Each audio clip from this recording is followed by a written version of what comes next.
Global Frontlines News Bulletin. India launched Operation Sindoor on May 10, striking Pakistani airbases including Nur Khan near Islamabad. Pakistan officially confirmed the attacks, a rare public acknowledgement. In response, both sides have increased military readiness near the line of control. The conflict features India's Rafale jets and Pakistan's J-10Cs facing off. Diplomatic efforts by the United Kingdom and United States are underway to diffuse tensions. The United Nations has revised global GDP growth down to 2.4% for 2025, citing global trade disruptions, war-driven inflation, and weakening industrial output. Economists warn that prolonged geopolitical instability could trigger a global recession. Israel has initiated its largest offensive in Gaza since 2023. Over 300 Palestinians have been killed in air and ground strikes. Humanitarian groups report mass casualties and hospital collapses. The United Nations and Arab League have condemned the operation, while ceasefire talks are scheduled in Doha.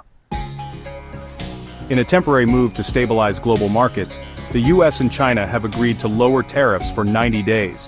US tariffs on Chinese goods dropped from 145% to 30%, while China reduces import duties on American goods to 10%. However, disputes over rare earths, semiconductors, and security laws remain unresolved.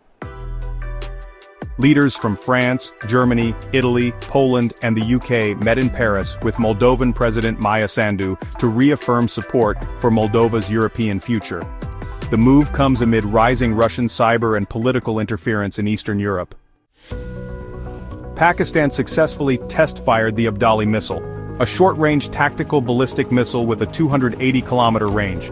The timing is seen as a direct signal to India following recent cross-border escalations. The missile enhances Pakistan's battlefield deterrence capability.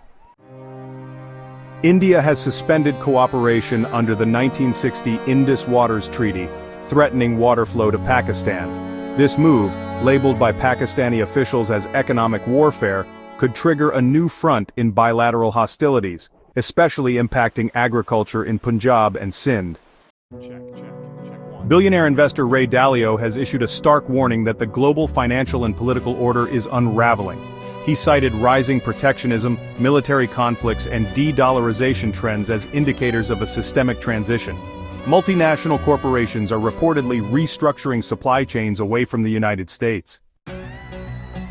At a regional summit in Baghdad, Arab leaders unanimously called for a permanent ceasefire in Gaza and pledged over $40 million in humanitarian aid for Gaza and Lebanon. The summit also addressed regional security coordination amid escalating Israeli-Palestinian hostilities.